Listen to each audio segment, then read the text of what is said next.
الحمدللہ وحدہ والصلاة والسلام علی من لا نبی بعدہ اما بعد فاعوذ باللہ من الشیطان الرجیم بسم اللہ الرحمن الرحیم قال اللہ تبارک و تعالی فی کلام المجید والفرقان الحمید لقد من اللہ علی المؤمنین اذ بعث فیہم رسولا آمنت باللہ صدق اللہ مولانا العظیم وبلغنا رسولہ النبی الکریم الرؤوف الرحیم درود شریف اللہم صلی علی سیدنا و مولانا محمد وعلی آل سیدنا و مولانا محمد مبارک وسلم وصلی علیہ صلاة و سلاما علیک یا رسول اللہ وعلی آلک و اصحابک یا سیدی یا نور اللہ۔ حمد و صلات کے بعد انتہائی واجب الاحترام معزز محترم عالی مرتبت ذی وقار علماء کرام نعت خوانان برادران اسلام، السلام علیکم ورحمۃ اللہ وبرکاتہ۔ آج کی یہ بابرکت اور پر نور محفل جو آقا کریم علیہ الصلوۃ والسلام کے ذکر کے عنوان سے انعقاد پذیر ہے، اور آپ کافی دیر سے آقا کریم علیہ الصلوۃ والسلام کے ذکر کو سماعت کر رہے ہیں، اور ہمارے بڑے ہی پیارے اور معروف و محبوب ثنا خان آپ کے پاس حضور کی محبتوں کا قصیدہ پیش کر رہے تھے۔ تو لمبا خطاب نہیں ہوگا چونکہ وقت کافی ہو چکا ہے۔ آپ کی توجہ کے ساتھ چند باتیں آپ کے گوش گزار کر کے اپنی گفتگو کو سمیٹ لوں گا۔ اللہ تعالیٰ مجھے حق بیان کرنے کی توفیق عطا فرمائے۔ آقا کریم صلی اللہ تعالیٰ علیہ وآلہ وسلم کا ذکر اہل ایمان کے لیے یہ قلبی راحت کا ذریعہ ہے، بلکہ وہ تو بہانے تلاش کرتے ہیں کہ ان کے محبوب کا ذکر کوئی چھیڑ کے بیٹھ جائے۔ مطرب سے کہو کہ چھیڑے ذرا اس جانے تمنا کا قصہ، فرقت کے بھیانک لمحوں میں کچھ دل کو سہارا ہو جائے۔ تو حضور کے ذکر سے غم دھلتے ہیں اور روحیں قرار پاتی ہیں جب محبوب کا ذکر ہوتا ہے۔ ہمارے بزرگ سادی بات کر کے بات سمجھانے کا ڈھب جانتے ہیں۔ مولانا جلال الدین رومی نے وہ ایک بات لکھی ہے کہ کسی نے مجنوں کو دیکھا کہ وہ ریت پہ لیلا لیلا لکھ رہا تھا، تو پوچھا کسی نے یہ کیا کر رہے ہو؟ گفت مشق نام لیلا می کنم خاطر خود را تسلی می کنم۔ اس نے کہا اپنے محبوب کا نام لکھ لکھ کے دکھی دل کو قرار دے رہا ہوں۔ تو یہ بات لکھنے کے بعد مولانا رومی فرماتے ہیں کہ اگر مجنوں کو اس کے محبوب کا نام قرار دیتا ہے تو کیا امتی کو نام محمد قرار نہیں دیتا؟ اس لیے ہم تو یہ کہتے ہیں میں خانہ سہارا دیتا ہے نہ جام سہارا دیتا ہے، ہم کو تو مدینے والے کا ایک نام سہارا دیتا ہے۔ تو اس محبوب کے ذکر کے لیے ہم یہاں جمع ہوئے ہیں، اور یہ ذکر ایسی کستوری ہے جوں جوں چھڑتا چلا جاتا ہے اس کی مہک سے مشام جاں معطر ہوتے چلے جاتے ہیں۔ تو یہ ذکر ازل سے چلا ہے اور تا ابد جاری رہے گا۔ جب اللہ تعالیٰ جل شانہ نے انبیاء کا سلسلہ اس کائنات میں شروع کیا تو ساتھ ہی اپنے محبوب کا تذکرہ اس کائنات میں شروع کر دیا۔ اگرچہ پہلے بھی ذکر یہ موجود تھا، وہ ایک الگ عنوان ہے، لیکن بہرحال جب یہ کائنات بنی تو گھر گھر تذکرے میرے حضور کے تھے۔ ہر نبی حضور کی آمد کا تذکرہ کرتا تھا، حتیٰ کہ حضور کی آمد سے 2775 سال قبل حضرت سیدنا ابراہیم علیہ السلام خانہ کعبہ کی تعمیر کرتے ہیں، اور پھر اللہ کی بارگاہ میں ہاتھ اٹھا کے دعا کرتے ہیں۔ لفظ سنیے کیا ہیں، عرض کرتے ہیں ربنا وابعث فیہم رسولا، مالک تیرا گھر کعبہ تو بنا دیا ہے، اب اس کو آباد کرنے والا پیارا محمد بھی بھیج دینا۔ حضور کی آمد سے 1000 سال قبل کی بات ہے، یعنی 10 صدیاں قبل کی بات۔ تو باول ہمجری یثرب سے گزرتا ہے، اس کی اہل یثرب سے لڑائی ہو جاتی ہے، وہ کہتا ہے میں تمہاری اینٹ سے اینٹ بجا دوں گا۔ اہل یثرب کہتے ہیں خدا را ہمیں کچھ نہ کہنا، اس لیے کہ ہم صرف اپنی سانسیں پوری کرنے کے لیے نہیں بیٹھے، ہم تو کسی محبوب کی آمد کا انتظار کر رہے ہیں۔ ہم نے اپنی کتابوں میں پڑھا ہے کہ نبی آخر الزمان ہجرت کر کے اس دھرتی کو نوازیں گے، تو ہم تو اس لیے بیٹھے ہیں کہ جب وہ محبوب آئے گا تو اس کا دیدار کریں گے اور اس کا کلمہ پڑھ کے اس کے غلام بن جائیں گے۔ اس نے کہا کہ ہو سکتا ہے کہ جس کا انتظار کر رہے ہو وہ تمہاری زندگیوں میں نہ آئے۔ تو جو اہل یثرب تھے انہوں نے کہا کہ اگر وہ محبوب ہماری زندگیوں میں نہ آیا تو ہمیں پھر بھی کوئی مسئلہ نہیں، ہم مر جائیں گے نا، ہماری قبریں تو یہاں پہ بن جائیں گی۔ تو جب وہ محبوب آئے گا خرامہ خرامہ اس دھرتی پہ قدم ٹکائے گا اور اس دھرتی کی مٹی اس محبوب کے طلبوں کو چومے گی۔ ہو سکتا ہے محبوب کے طلبوں کو لگنے والی مٹی اس کو ہوائیں اڑائیں اور وہ اڑتی اڑاتی ہو سکتا ہے ہماری قبروں پہ آ کے پڑ جائے۔ اگر اس کے محبوب کے قدموں کو لگنے والی مٹی اگر ہماری قبروں پہ پڑ گئی تو ہم سمجھیں گے ہمیں یہاں رہنے کی معراج مل گئی ہے۔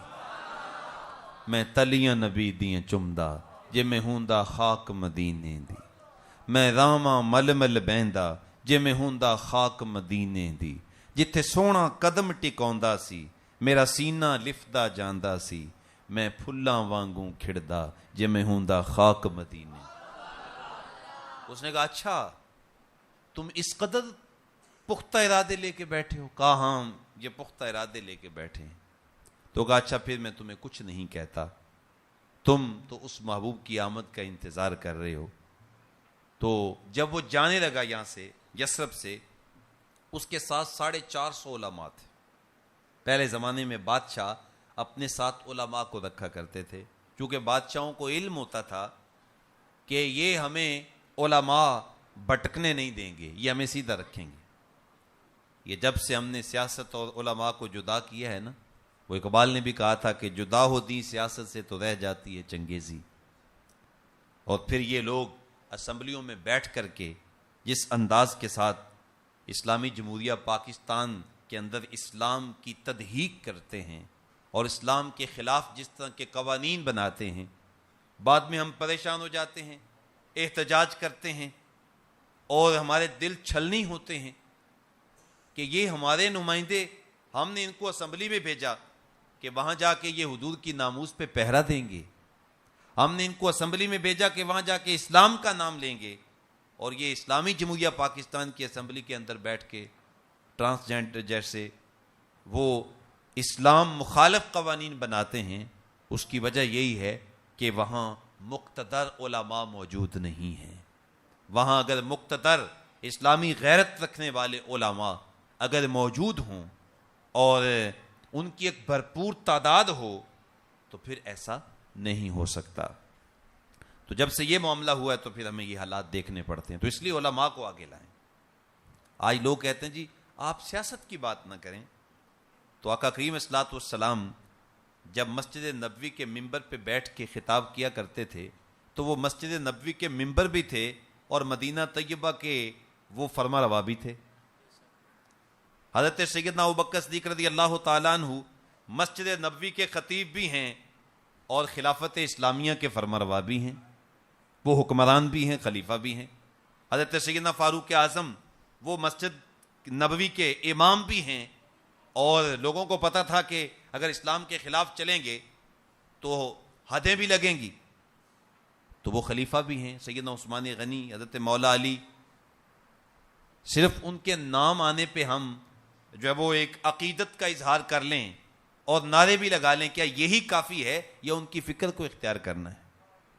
تو اس لیے دین کی بات کرنا کسی بھی پلیٹ فارم پہ اور اپنے معاملات کو دین کے مطابق ڈھالنا اور دین کے مطابق اپنے طرز زندگی کو ڈھالنا، یہی تو سیاست ہے کہ دین کو گھر میں نافذ کرنا ہے، دین کو محلے میں نافذ کرنا ہے. تو جب طاقت ہوگی تو نافذ کر سکیں گے نا، جب قوت ہوگی قوت نافذہ تو پھر نافذ کر سکیں گے نا. تو اس کے ساتھ 400 علماء تھے. ان علماء نے کہا کہ بادشاہ سلامت، اگر تو ہمیں اجازت دے تو ہم نے اپنی کتابوں میں پڑھا ہے کہ وہ نبی آخر الزماں آئیں گے، اگر آپ ہمیں اجازت دیں تو ہم بھی یہیں پہ رہنا چاہتے ہیں. تو اس نے بادشاہ نے کہا، طبا نے، میں تمہیں اجازت دیتا ہوں. صرف اجازت ہی نہیں دیتا، چونکہ بہت امیر آدمی تھا. اس نے ہر ایک عالم کو ایک مکان تعمیر کر کے دیا اور ایک خادم بھی دیا کہ آپ یہاں پہ رہیں گے تو ذرا آسودہ رہیں. محلے کا امام آسودہ ہوگا تو ذرا آزادی سے دین کا کام کرے گا نا، اس کے حالات بہتر ہوں گے، اس کو کوئی پریشانی نہیں کہ بچوں کی اسکول کی فیسیں کہاں سے آئیں گی، بجلی کا بل کہاں سے دینا ہے اور میرے اخراجات کہاں سے چلیں گے. اسے پتہ ہے محلے دار میرے ساتھ تعاون ہی اتنا کرتے ہیں، تو یقیناً وہ دین کا کام اپنی ایک استقامت کے ساتھ اور جو ہے وہ اختیار کے ساتھ اور آزادانہ طور پہ کرے گا، اس کو فکر معاش نہیں ہوگا. تو اس نے ایک ایک مکان دیا، ایک ایک خادم دیا اور کہا کہ آپ یہاں پہ رہیں. اور آخر میں ایک مکان تعمیر کیا اور کہا یہ میری طرف سے وہ جو آنے والا منتظر ہے نا، جس کا انتظار کیا جا رہا ہے، یہ مکان میری طرف سے اس کو تحفہ ہے. حضور کے لیے مکان تعمیر کیا. اور جو بڑا عالم تھا اس کو خط لکھ کے دیا کہ یہ میرا خط حضور کے نام ہے، آقا کریم صلی اللہ علیہ وسلم جب آئیں تو میرا یہ خط پیش کر دیا جائے، اگر تیری زندگی میں نہ آئیں تو تو آگے اپنی نسل میں منتقل کر دینا.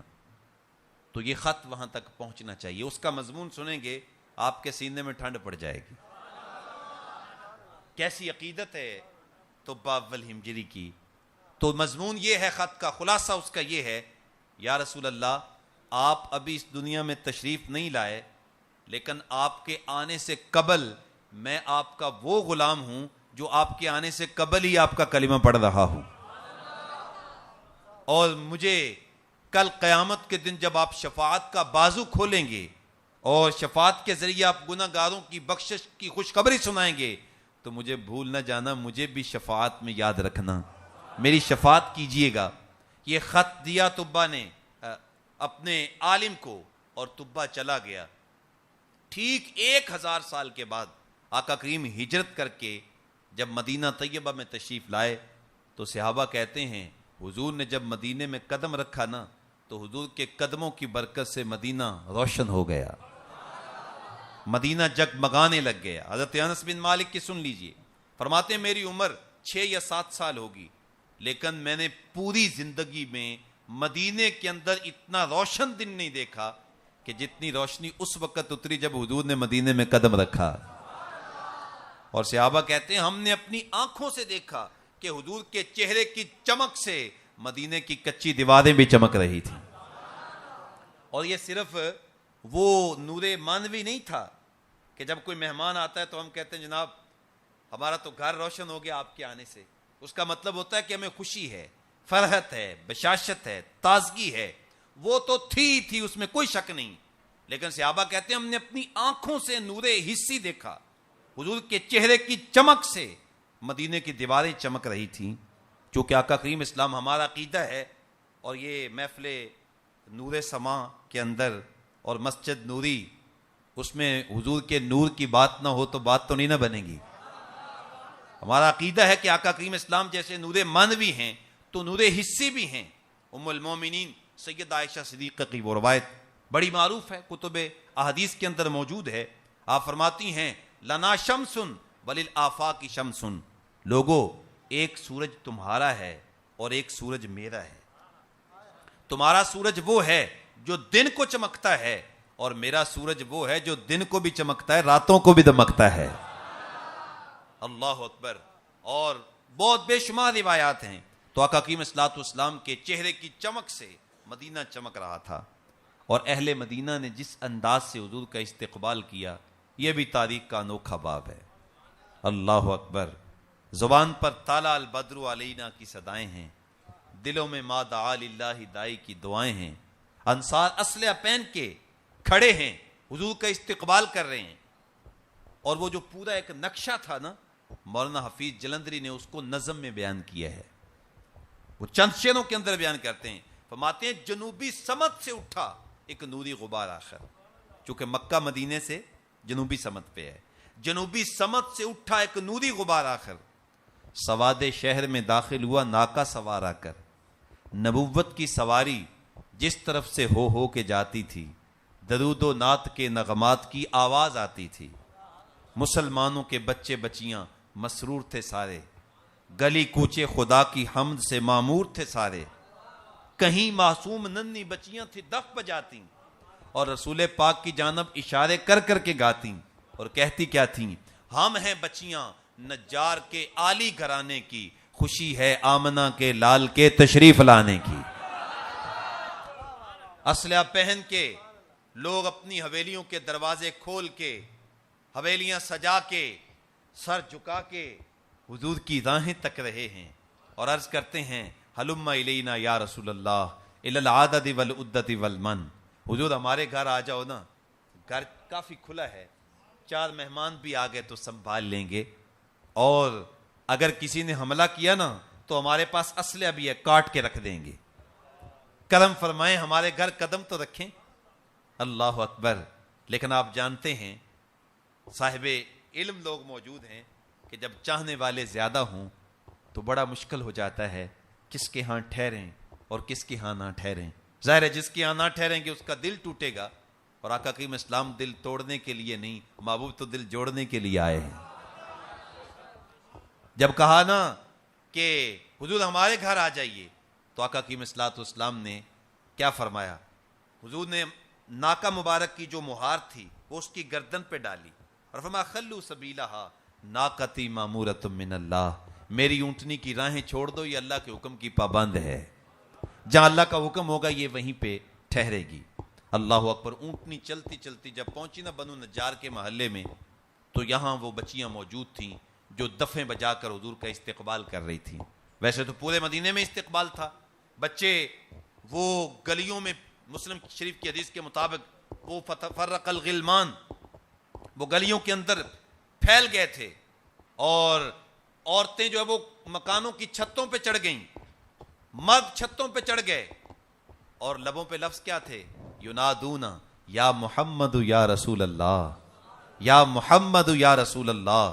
یہ جو یا محمد کا نعرہ ہے، یا رسول اللہ کا نعرہ ہے، یہ آج کے کسی سنی کا لگایا ہوا نعرہ نہیں ہے، یہ اہل مدینہ جو حضور کے صحابہ ہیں، جو انصار ہیں، یا رسول اللہ کا نعرہ لگانا یہ حضور کے صحابہ انصار کی سنت ہے. یا محمد یا رسول اللہ مسلم شریف کے لفظ ہیں، وہ یہ نعرے لگا رہے ہیں. اور جب پہنچی نا سواری بنو نجار کے محلے میں تو بچیاں دفیں بجا رہی تھیں، اور طالع البدر علینا من ثنیۃ الوداع وجب الشکر علینا ما دعا للہ دائی، یہ پڑھ رہی تھیں، دف بھی بجا رہی تھیں. تو آقا کریم صلاۃ والسلام بچیوں کے پاس سے گزرے تو بچیوں کو مخاطبہ کر کے کہا کہ بیٹا کیا تم مجھ سے پیار کرتی ہو؟ تو بچیوں نے کہا آقا پیار کرتی ہیں اس لیے تو استقبال کر رہی ہیں. تو آقا کریم فرمایا بیٹا میں محمد بھی تم سے پیار کرتا ہوں، میں بھی تم سے محبت کرتا ہوں. اللہ اکبر. وہ محبوب بڑے کریم ہیں. ہم تھوڑا سا محبوب سے پیار کر کے تو دیکھیں، وہ تو اتنی محبت کو عزت دیتے ہیں، پروٹوکول دیتے ہیں محبت کو. کائنات میں کوئی اتنا محبت کو پروٹوکول دے ہی نہیں سکتا. ان سے تو اگر پتھر پیار کریں تو محبوب کہتے ہیں احد جبل یحبنا ونحبہ، اوہ پہاڑ ہے پتھروں کا بنا ہوا ہے، مجھ سے پیار کرتا ہے معروم نہیں رہتا، میں محمد بھی اس سے پیار کرتا ہوں. کتنے کریم محبوب ہیں، کتنے لجپال ہیں. آقا کی صلاۃ والسلام جو ہے وہ گزر ہیں، سواری چل رہی، ہر ایک یہی کہہ رہا ہے کہ حضور آ جائیں. اور کوئی تو ایسے تھے کہ صدیاں بیت گئی تھی انتظار کرتے. شب ہجر کی سختیاں کوئی اس سے جا کے پوچھے، تیری راہ تکتے تکتے جسے صبح ہو گئی ہے. اللہ اکبر. پھر کیا ہوا؟ نیویاں دا پرونا ہے ساڈا نبی، کوٹھیاں تے چڑھے ویکھ دے رہ گئے. سہل سہیل نامی 2 یتیم بچے ہیں، ان کا خالی پلاٹ پڑا ہے. جہاں اہل مدینہ وہاں کھجوریں خشک کیا کرتے تھے، وہاں حضور کی ناقہ مبارک جا کے بیٹھ گئی، اٹھانا چاہا لیکن پھر بیٹھ گئی، پھر اٹھانا چاہا بیٹھ گئی۔ قریب ترین مکان حضرت ابو ایوب انصاری کا تھا، وہ حضور کی خوشبو سونگ کر فوری طور پہ باہر آ گئے اور پھر ہاتھ جوڑ کے کہتے ہیں آقا اب اونٹنی کو نہ اٹھائیے گا، اب میرا مقدر جاگ گیا ہے، اب تو میرا بخت سنور گیا ہے۔ جلدی جلدی حضور کا سامان اٹھایا، اپنے گھر میں لے گئے۔ حضور نے جب قدم رکھا نا ان کے گھر میں تو آنگن مہکنے لگ گیا۔ اب ان کی جو خوشی تھی، ان کی جو مسرت تھی، اور قربان جائیں حضرت ابو ایوب انصاری کے بخت پر، ان کے نصیب پر، کیا حکیم اسلام ان کے گھر آئے تو ان کی خوشی کو لفظوں میں بیان نہیں کیا جا سکتا، لیکن ایک شاعر نے بیان کرنے کی کوشش کی ہے۔ وہ کہتا ہے آپ کہہ رہے تھے امروز شاہ شاہاں مہمان شدست مارا، جبریل با ملائک درباں شدست مارا، لوگوں مجھے مبارکباد دو، دیکھتے نہیں شاہوں کا شاہ میرا مہمان بنا ہوا ہے، اور جبریل فرشتوں کے ساتھ آ کے میرے گھر پہ پہرے داری کر رہا ہے۔ اور ایک پنجابی کا شاعر ہے، وہ کہتا ہے مینوں دیو نی مبارکباد اج میرا ماہی آیا، مینوں دیو نی مبارکباد اج میرا ماہی آیا، میرا گھر ہویا آباد نی اج میرا ماہی آیا۔ تو آقا کریم صلوات والسلام جب تشریف لائے، آتے ہی ملاقات ہوئی حضرت یعلا بن مرہ سے، جیسے کہ کتب سیرت کے اندر موجود ہے، میں نے جن کتابوں کا مطالعہ کیا، متعدد کتب ہیں۔ آتے ہی یعلا بن مرہ سے ملاقات ہوئی تو فرمایا یعلا تیرا نام ہے؟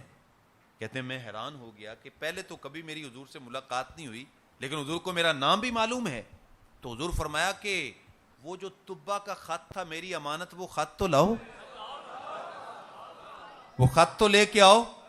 میں نے خط پیش کر دیا، آقا کریم اسلام نے خط کو چوما، فرمایا مرحبا یا طبا، مرحبا یا خصالے، طبا تیرا آنا مبارک ہو، میں تیرا ایمان قبول کرتا ہوں، اور میں وعدہ کرتا ہوں کل قیامت کے دن میں محمد تیری شفاعت بھی کروں گا۔ توجہ چاہوں گا، جو محبوب اپنے 1000 سال قبل کے غلام کو جانتے بھی ہیں، اس کی گئی محبت کو پہچانتے بھی ہیں، تو کیا ان غلاموں کے سینے کے اندر کے پیار کو نہیں جانتے؟ بندہ مٹ نہ جائے آقا پر، وہ بندہ کیا ہے، اور بے خبر ہو جو غلاموں سے، وہ آقا کیا ہے۔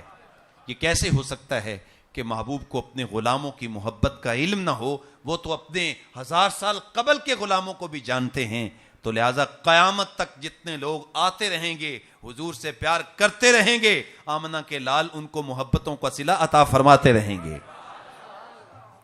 اب جو اگلی بات جو شیخ علامہ شیخ عبدالحق محدث دہلوی رحمۃ اللہ علیہ نے لکھی مدارج النبوہ کے اندر، اللہ تعالیٰ ان کی قبر پہ کروڑا رحمتوں کا نزول فرمائے۔ یہ ہمارے بزرگ تھے جو صرف حضور کی سیرت نہیں بیان کرتے تھے، بلکہ وہ حضور کی سیرت اس انداز سے لکھتے ہیں کہ حضور کی سیرت کے واقعات کا بھی پتہ چلتا جائے اور قاری کے سینے میں عشق رسول کی حرارت بھی پیدا ہوتی چلی جائے۔ ہمارے بزرگوں کا یہ طرز امتیاز ہے کہ وہ لفظوں کو جامع ایسا پہناتے ہیں کہ حضور کی محبت بھی سینے میں اترتی چلی جاتی ہے۔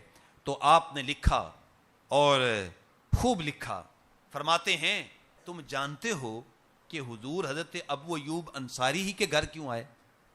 ایک تو وہی بات جو عام معروف ہے کہ چونکہ وہ غریب تھے، وہ محسوس کرتے تھے کہ میرے گھر کس نے آنا ہے، تو آقا کریم اسلام نے ان کو نوازا، وہ جس پہ چاہیں کرم فرما دیں۔ ایک وہ معروف بات ہے، آپ نے علماء سے سنی، لیکن یہ بات شاید آپ نے علماء سے نہیں سنی ہوگی، اور اگر سنی بھی ہے دوبارہ سنیں گے تو ایمان تازہ ہوگا۔ شیخ لکھتے ہیں اس گھر میں حضور اس لیے تشریف لائے کہ یہ وہی گھر تھا جو 1000 سال طبا نے حضور کے لیے تعمیر کیا تھا۔ اس لیے آقا کریم صلوات والسلام اس گھر میں تشریف لائے کہ جو مدینہ میں میرے غلام نے میرے لیے تعمیر کیا ہے، تو میں اسی گھر میں جاؤں گا تاکہ وہ اپنی قبر میں موجود ہے تو پھر بھی اس کی روح خوش ہو کہ میرے محبوب نے میری محبت کا صلہ عطا فرمایا ہے۔ اللہ اکبر۔ تو دمیں مچی ہوئی حضور کے آنے کی، گھر گھر تذکرے ہیں حضور کے۔ حضور کی آمد سے 550 سال قبل حضرت سیدنا عیسیٰ علیہ السلام اپنی قوم کو جمع کرتے ہیں، اور جمع کرنے کے بعد لمبا واز کرتے ہیں، اور آخر میں کہتے ہیں وَمُبَشِّرًا بِرَسُولٍ یاتی من بعد اسمہ احمد، لوگوں میں جا رہا ہوں اور میرے بعد عظمتوں والا محبوب آئے گا جس کا نام نامی احمد ہوگا. نام بھی بتا دیا، آمد کا اظہار بھی کیا. لوگ کہتے ہیں لکھا کہاں ہوا ہے؟ عجیب و غریب قسم کی باتیں. ہمارے حضرت کتنی خوبصورت بات کرتے ہیں، وہ کہتے ہیں لکھے میں کمی نہیں ہے، قرآن میں بھی لکھا ہوا ہے. یہ قرآن میں لکھا ہے نا کہ حضور کی آمد کا اظہار عیسیٰ علیہ السلام کر رہے ہیں. یہ قرآن میں لکھا ہے کہ حضور کی آمد کے لیے ابراہیم علیہ السلام دعائیں کر رہے ہیں. یہ قرآن میں لکھا ہے کہ اللہ تعالیٰ نے ارشاد فرمایا قد جاءکم من اللہ نور، لوگوں تمہارے پاس اللہ کا نور آ گیا. مفسرین کہتے ہیں اس سے مراد حضور کی ذات. پڑھیں جملہ، جو مستند مفسرین ہیں جس کے دل میں حضور کا پیار ہے، اگر نفرت پیدا ہو گئی، حسد پیدا ہو گیا، تو میں اس کو دلیل نہیں بنا رہا، میں اس کو دلیل بناتا ہوں جو کہ مستند جو ہے وہ مفسر ہے. جیسے کہ تفسیر جلالین ہے، دیگر بڑی بڑی امہات الکتب تفسیر کی آپ پڑھیں تو اس میں قد جاءکم من اللہ نور سے مراد حضور کی ذات ہے. لقد جاءکم رسول من انفسکم، تمہارے پاس ایسے محبوب آئے ہیں تو جو تم میں سے عظیم ترین ہیں، جو تم میں سے ہی ہیں. بے شمار آیات ہیں جس میں حضور کی آمد کا اظہار ہے، حضور کے میلاد کا تذکرہ ہے. اور اللہ تعالیٰ نے محبوب علیہ الصلوۃ والسلام کے تذکرے سے قرآن مجید کی آیات کو سجا رکھا ہے. بلکہ اگر آپ کا ذوق ساتھ دے تو ہمارا یہ عقیدہ ہے کہ بات لمبی نہ ہو جائے تو شداں مداں زبراں زیراں سب شان اودی وچ آئیاں، آما لوکاں خبر نہ کائی خاصاں رمضاں پائیاں. اس پہ مولانا صاحب تفسیر روح المعانی نے ایک بڑی خوبصورت دلیل پیش کی ہے کہ یہ کیسے آپ کہہ سکتے ہیں کہ جناب ہر جگہ پہ حضور کا ذکر ہے قرآن میں. اور اس کو صاحب تبیان القرآن نے بھی نقل کیا اس روایت کو.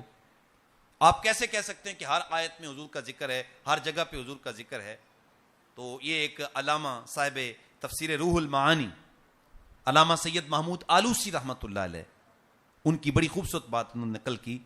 فرماتے ہیں کہ یہ جو بسم اللہ کی با ہے، بسم اللہ کی با ہے، اس با سے مراد ذات رسالت مآب ہے.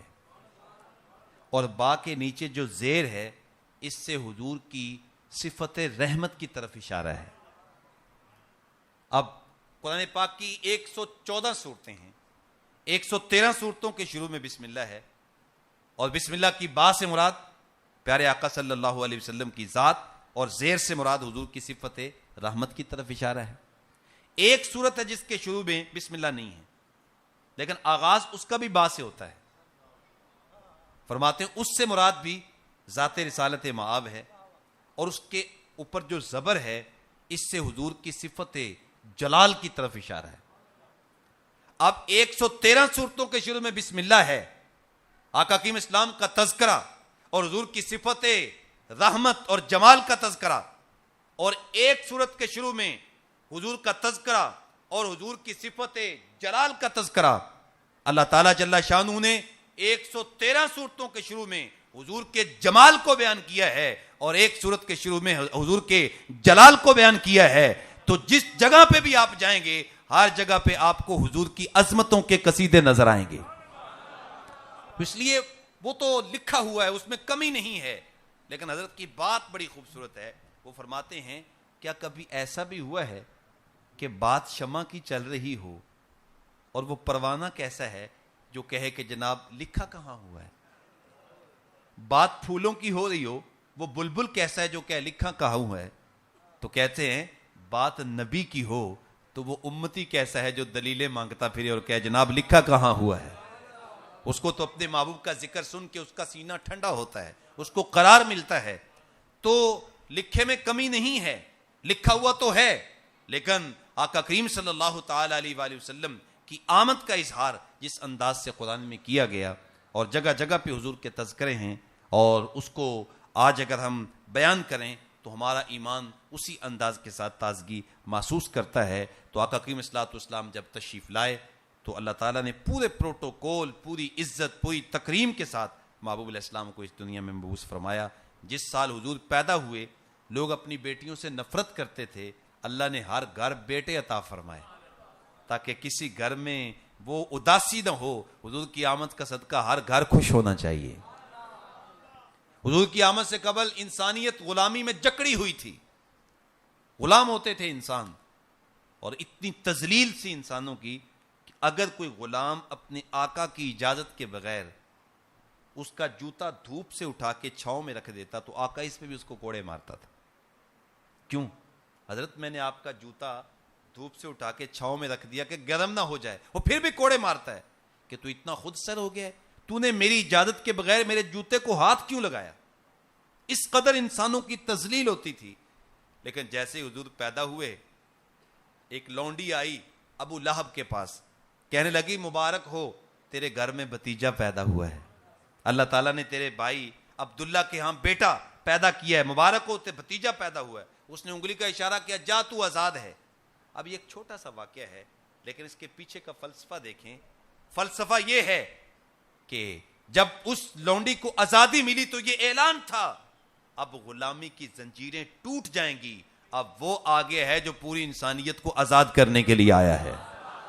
اور آج پوری انسانیت آزاد ہے تو یہ محبوب علیہ السلام کی آمد کا صدقہ نہیں ہے تو اور کیا ہے. تو آقا کریم صلی اسلام کی آمد کا پورے پروٹوکول کے ساتھ اظہار کیا. فرمایا لقد من اللہ علی المؤمنین اذ بعث فیہم رسولا, اللہ نے اہل ایمان پر بہت بڑا احسان کیا, انہیں اپنا محبوب محمد عطا فرما دیا صلی اللہ تعالی علیہ وآلہ وسلم. پھر محبوب تو پوری کائنات کے نبی ہیں. محبوب فرشتوں میں تو آ سکتے تھے, فرشتوں سے پیدا نہیں کیا. محبوب جنات میں سے بھی تو آ سکتے تھے, جنات سے پیدا نہیں کیا. فرمایا من انفسکم, محبوب کو تم میں بھیجا بھی ہے اور دوسرا احسان یہ کیا ہے کہ تم ہی میں سے پیدا کیا ہے, تم انسانوں میں سے میں نے محبوب کو بھیجا, تو یہ تمہارے اوپر میرا دوسرا احسان ہے. اب اس آیت پہ گفتگو کی جا سکتی ہے لیکن میں اپنی آخری بات کر کے میں اپنی گفتگو کو سمیٹتا ہوں. ایک قرات تو علماء تشریف رکھتے ہیں من انفسہم, لقد من اللہ علی المؤمنین اذ بعث فیہم رسولا من انفسہم, ایک قرات یہ ہے. دوسری قرات یہ ہے من انفاسہم. انفاسہم, انفاسہم کا مطلب یہ ہے کہ ہے تم میں سے ہی, لیکن یہ نہ سمجھنا کہ ہم جیسے ہیں. فرمایا تم میں سب سے نفیس ترین ہیں, عظیم ترین ہیں, شانوں والے ہیں, آنوں والے ہیں. تم اللہ کو راضی کرتے ہو لیکن یہ وہ محبوب آ رہا ہے رب ہو کے اس محبوب کو راضی فرماتا ہے. بس صرف ایک بات اس پہ پیش کر کے میں اپنی گفتگو کو بالکل ختم کرتا ہوں. محلہ بنو سالم کی مسجد ہے, آپ جانتے ہیں حضور کی جب مدینہ طیبہ میں تشریف آوری ہوئی تو 16 یا 17 ماہ بخاری شریف کے مطابق حضور مسجد حرام کی بجائے مسجد اقصی کی طرف, اس جانب میرا خیال شمال ہے نا, اس جانب شمال کی جانب مسجد اقصی کی جانب, مسجد اقصی کی جانب رخ کر کے حضور نماز پڑھا کرتے تھے 16 یا 17 ماہ. لیکن جب محلہ بنو سالم کی مسجد میں موجود تھے, زور کی نماز تھی, جو لوگ وہاں اس مدینہ پاک میں گئے ہیں, مسجد قبلہ تین کا وہ منظر سامنے آ گیا ہوگا. اس مسجد میں حضور نماز پڑھا رہے ہیں تو خاطر آتر میں خیال آیا کہ اگر میرا قبلہ مسجد اقصی کی بجائے مسجد حرام ہو جائے تو کیا کہنا. اس چیز کے پیش نظر آقا کریم اسلام نے اپنا چہرہ انور آسمان کی جانب اٹھایا, اوپر کی جانب دیکھا. اللہ کو محبوب کی ادا اتنی پسند آئی, اس کو قرآن کا حصہ بنا دیا. میں قد نرا تقلب وجہک فی السماء, محبوب تم جو بار بار آسمان کی جانب رخ کر کے آسمان کی جانب دیکھ رہے ہو, تم ہی نہیں دیکھ رہے, ہماری نگاہ قدرت بھی تو تیرے چہرے پہ لگی ہوئی ہے, ہم بھی تجھے دیکھ رہے ہیں. کیا پروگرام ہے, قبلہ بدلنا چاہتے ہو؟ عرض کی ہاں مالک قبلہ بدلنا چاہتا ہوں. فرمایا پھر دیر کیوں کرتے ہو, ابھی بدل لو, 2 رکعتیں ہو چکی ہیں, 2 باقی ہیں. فرمایا محبوب ابھی قبلہ بدل لو. عرض کیا مالک تیری نماز تو پوری ہو لے. فرمایا محبوب اب میری نماز بعد میں پوری ہوگی, پہلے تیری مرضی پوری ہوگی. می ودیا کستوریاں دا جدو یار نچوڑیاں زلفاں, سائم قبلہ عہدے بنیا جدے یار نے موڑیاں زلفاں. تو فرمایا من انفاسہم, تم میں سے ہیں لیکن تم جیسے نہیں ہیں, تم میں سب سے افضل و اعلیٰ ہے, سب سے اولا و اعلیٰ ہمارا نبی, سب سے بالا و والا ہمارا نبی, اپنے مولا کا پیارا ہمارا نبی, دونوں عالم کا دولہ ہمارا نبی. ماہ ربیع النور کی آج سمجھ لیں کہ دوسری شب جو ہے وہ جاری ہو چکی ہے. حضور کے ذکر کا چراغاں گھر گھر ہو رہا ہے، لیکن یاد رکھیں ہم حضور کے ذکر کا چراغاں بھی کریں اور اپنے گھر میں ویسے بھی چراغاں کریں، گھر گھر محافل کا انعقاد کریں، لیکن اس مہینے میں خاص طور پہ ہم نماز پنجگانہ میں سے کوئی نماز مس نہیں ہونی چاہیے. کوشش کریں کہ نماز پنجگانہ بجماعت ادا کریں. پہلے آپ اگر کوئی آدمی مسجد میں نہیں آتا، اب پنجگانہ نماز میں آ رہا ہے، لوگ پوچھیں یار پہلے تو نہیں آتے تھے، کیا ہو گیا؟ تو آپ بتائیں نا، بھی محبوب کی آمد کا مہینہ ہے، اس لیے میں اب محبوب کی آمد پہ اللہ کا شکر تو ادا کرنا ہے نا، تو اس لیے نماز پڑھ رہا ہوں. اگر پہلے قرآن پاک کی تلاوت کا معمول نہیں ہے تو اس مہینے میں قرآن مجید کی تلاوت کو ترک نہ کریں، چاہے 2 رکوع بھی پڑھ لیں لیکن تسلسل سے پڑھیں. اور آقا کریم اسلام کی ذات پہ کثرت سے درود و سلام پڑھیے، اس لیے کہ آقا کریم اسلام پہ کثرت سے درود و سلام پڑھنا یہ جنتی ہونے کی علامت ہے. اس مہینے میں پھر اور زیادہ جو ہے وہ ہماری ذمہ داری بن جاتی ہے. تو اللہ تعالیٰ جل شانہ کے حضور دعا ہے کہ اللہ تعالیٰ جل شانہ آج کے اس پروگرام کو سجانے میں ہماری انتظامیہ اور مسجد کی انتظامیہ، جن جن احباب نے بھی آصف بھائی کے ساتھ اور ان کی انتظامیہ نے کوشش کی، محنت کی، احباب کو جمع کیا، اللہ تعالیٰ سب کو اتنا عطا فرمائے کسی چیز کی کوئی کمی باقی نہ رہے. اللہ تعالیٰ اپنی رحمتوں سے مالا مال فرمائے. مجھے ایک نعت کے شعر کا کہا جا رہا ہے بار بار، میرا خیال وقت کافی ہو گیا ہے. مولانا ظہوری میرے جو پسندیدہ شاعر ہیں ان میں سے ایک نام مولانا ظہوری کا بھی ہے. تو وہ حضور کی آمد کا ذکر کرتے ہیں، فرماتے ہیں ہر پاس پیاں نے پکارا سونا گیا، سبحان اللہ. ہر پاس پیاں نے پکارا سونا گیا. آپ بھی پڑھ سکتے ہیں، ہر پاس پیاں نے پکارا سونا گیا، ہر پاس پیاں نے پکارا سونا گیا.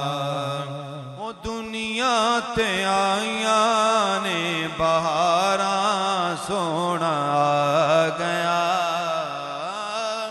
دنیا تے آیاں نے بہاراں سونا گیا، ہر پاس پیاں نے پکارا سونا گیا. ذرا جھوم کے پڑھیں، ہر پاس پیاں نے پکارا سونا گیا. ایک بار اونچی سبحان اللہ کہیں، آپ کو شعر سناتا ہوں. سبحان اللہ. آیا جدوں سونا امتاں دا رکھوالا اے، آیا جدوں سونا، آیا جدوں سونا امتاں دا رکھوالا اے، آمنہ دے بیڑے داتے سمائیں نرالا اے، آمنہ دے بیڑے داتے سمائیں نرالا اے. او نوری نوری پیندیاں پھوہاراں سونا آ گیا، نوری نوری پیندیاں پھوہاراں سونا آ گیا، ہر پاس پیاں نے پکارا سونا آ گیا. اللہ ہم سب کی حاضری اپنی بارگاہ میں قبول فرمائے.